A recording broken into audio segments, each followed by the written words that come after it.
Մեծարգո պարոն նախագահ, մեծարգո պարոն վարչապետ, ազգային ժողովի մեծարգո նախագահ,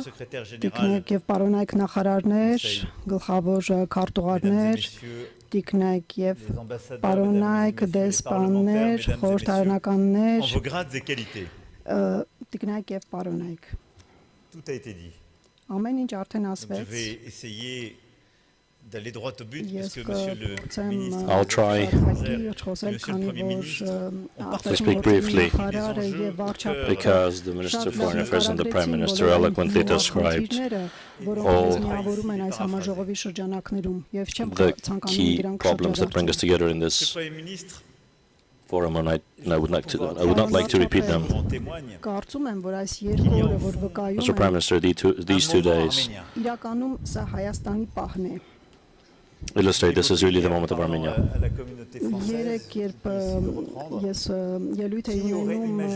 Yesterday, I was speaking in front of the French community. I said, who could imagine that 8 years ago, 4 years ago, it would have been possible to come together here in Yerevan as part of the European political community with 40 different heads of state and government as a part of a summit between Armenia and the EU. Very few really could imagine that. And something has changed in your country, which in the fall of 2020 experienced the war we all remember, that had extremely grave consequences. It's obvious that something has transformed here. Այս պահը, որ մենք հիմա ապրում ենք, ինչպես ասել ասի, սա Հայաստանի պահն է, եւ այս պահը ճանապարհ է բացում, եւ սա արդեն հաջողություն է։ Խաղաղության ճանապարհ, դուք շատ լավ նկարագրեցիք, չեմ ուզում նորից անդրադառնալ, բայց դուք իրապես որոշեցիք, ունեցաք այդ խիզախությունը, խաղաղություն հաստատել, այսինքն գտնել այն ուղիները, որոնք հարկավոր են Ադրբեջանի հետ խաղաղություն հաստատելու համար։ Եվ 22 թվականի Պրահայի գագաթնաժողովը, ինչպես Վաշինգտոնում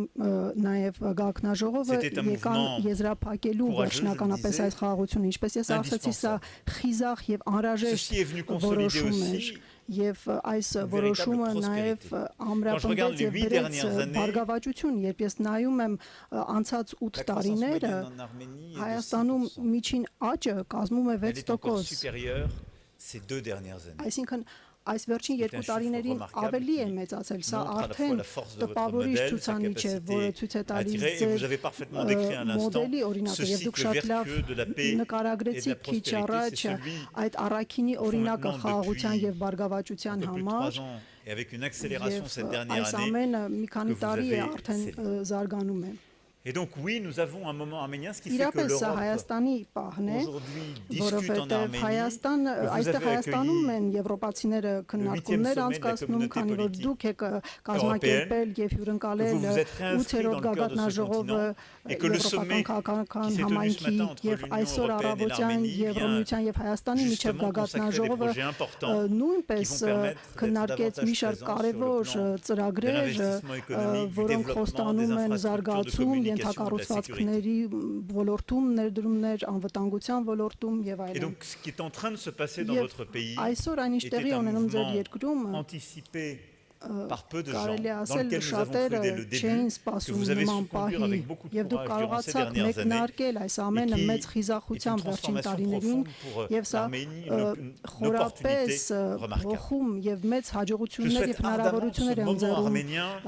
Հայաստանին։ Ես նաեւ կցանկանայի, որպեսզի այս հայաստանյան պահը ուղեկցվեր նաեւ կովկասյան պահերով։ Եվ կարծում եմ սա է այսօր հիմնական մեր մարտահրավերը։ J'ai pour cette région deux convictions. Երկու համոզմունք ունեմ այս տարածաշրջանի վերաբերյալ։ Առաջինը, հարավային Կովկասը à être en quelque sorte un milieu d'empire qui se disputerait la région comme un dû ou comme un trophée, bousculé comme cette région l'a été à travers les siècles, entre l'hégémonie des uns ou des autres. La deuxième, c'est que le Sud-Caucase peut retrouver, une forme de centralité entre l'Europe, l'Asie centrale et le Moyen-Orient. Et que l'opportunité du Sud-Caucase, c'est véritablement d'être en effet ce carrefour que vous avez évoqué pour l'Arménie. D'être ce corridor médian. Ceci suppose de savoir ouvrir les frontières. Et au fond, pourquoi j'espère et j'aspire dans ce moment caucasien, c'est que vos voisins aient l'audace de suivre le mouvement que vous avez eu. La bonne réponse à cette audace, c'est de poursuivre et de vous accompagner dans ce mouvement de paix, de démocratisation, de prospérité. C'est que les frontières s'ouvrent, toutes les frontières s'ouvrent et s'ouvrent complètement. Cette région, et c'est souvent insuffisamment vu depuis l'extérieur, a été trop longtemps et trop souvent hermétique, fermée. Il faut donc, comme le relevait si justement le regretté journaliste arménien de Turquie, Branding, casser le cadenas qui fait, je cite, que des peuples proches sont encore des voisins lointains. C'est exactement ce qui est à l'œuvre pour que ce moment caucasien puisse advenir. Que les frontières s'ouvrent. En l'espèce, les frontières avec l'Azerbaïdjan, les frontières avec la Turquie, et qu'il n'y ait aucune restriction avec la Géorgie. C'est ce en quoi nous croyons, c'est ce qui vient marquer aussi l'engagement des Européens. Je sais aussi l'engagement du FMI, c'est ce qui accompagne aussi beaucoup des travaux de l'Agence française de développement dans votre pays et dans toute la région. Celle-ci regarde des financements qui s'élèvent à près de 4 milliards d'euros dans le Sud-Caucase. Mais je le disais, ces frontières doivent s'ouvrir, elles ont commencé.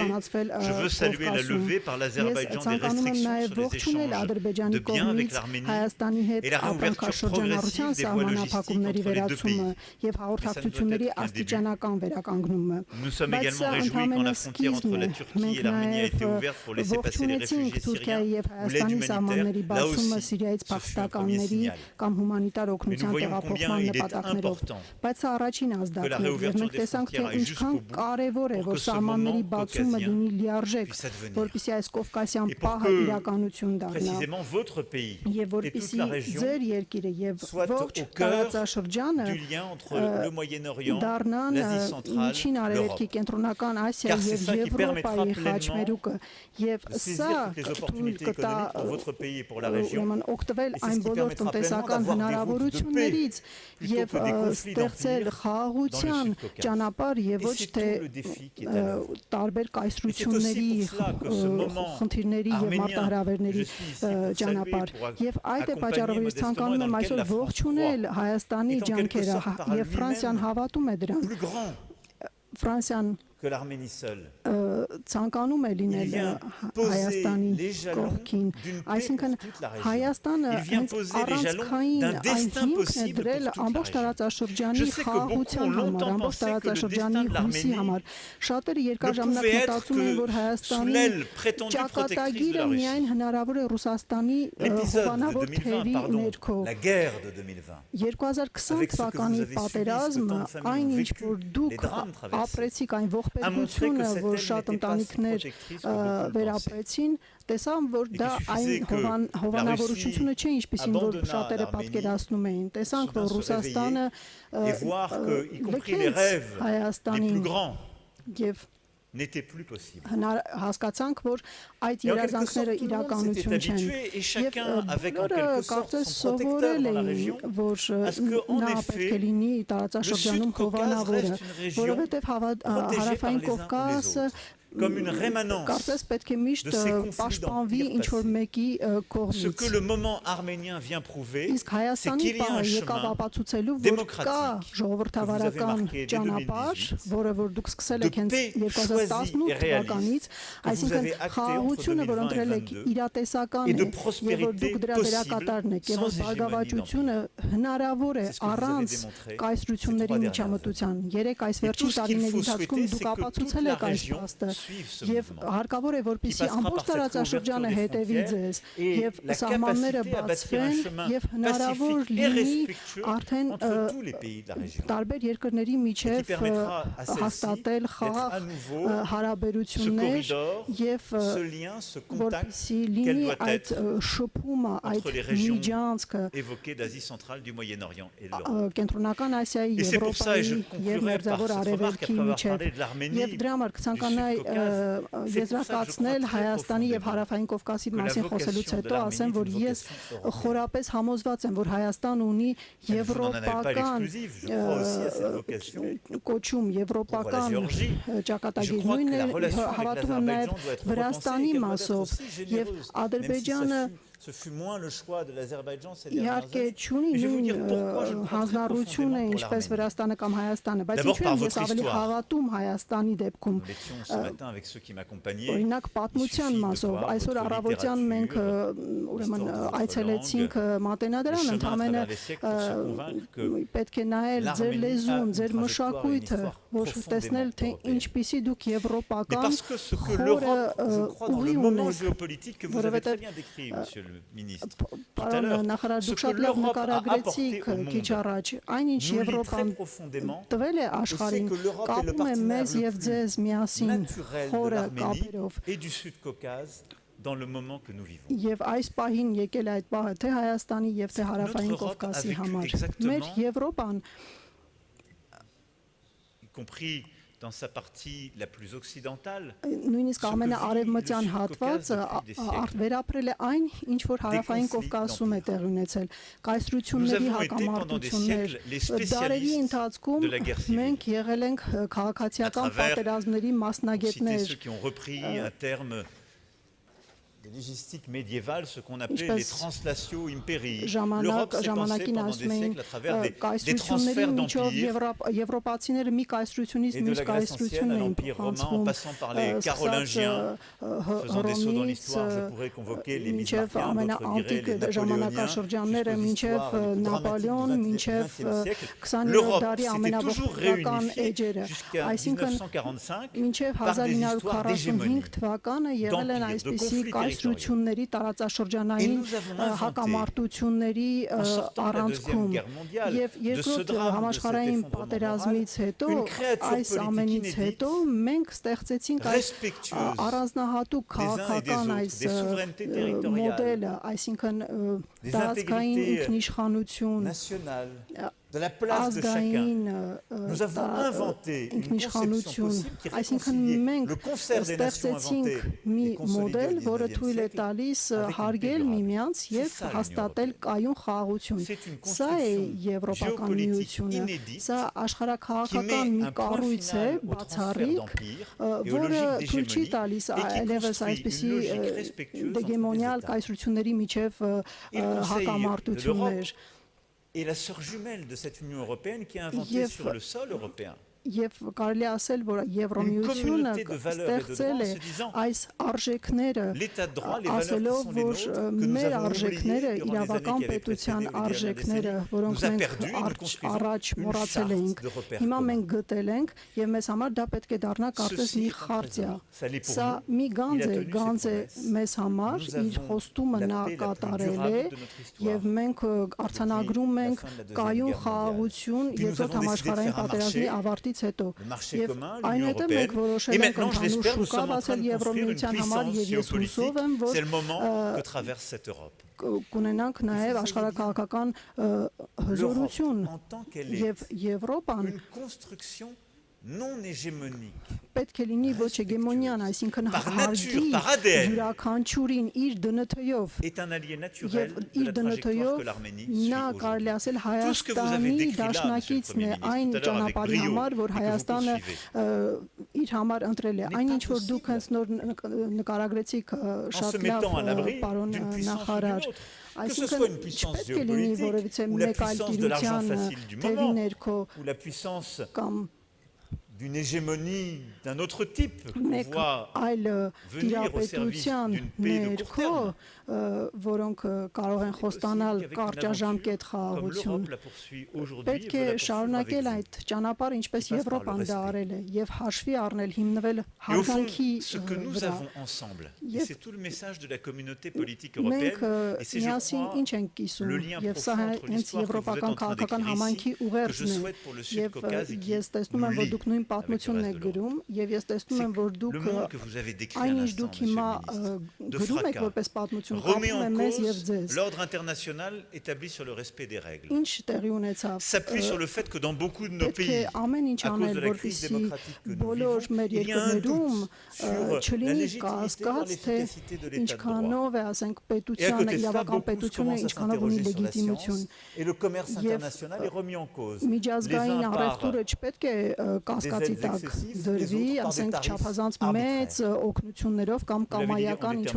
arbitraires. Même ceux qu'on croyait nos alliés finissent par dire qu'ils préfèrent la loi du plus fort à la loi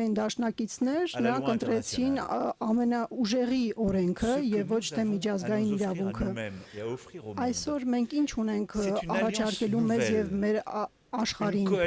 նոր դաշնակցություն, նոր անկախ կոալիցիա, որը հավատում է միջազգային կարգին, օրենքների հարգանքին, իրավական պետությանը, ազատ եւ արդար dans la force de la science à la fois pour penser la santé ou le climat ոլորտի կլիմայի եւ ուրեմն առողջապահության նախնդիրներին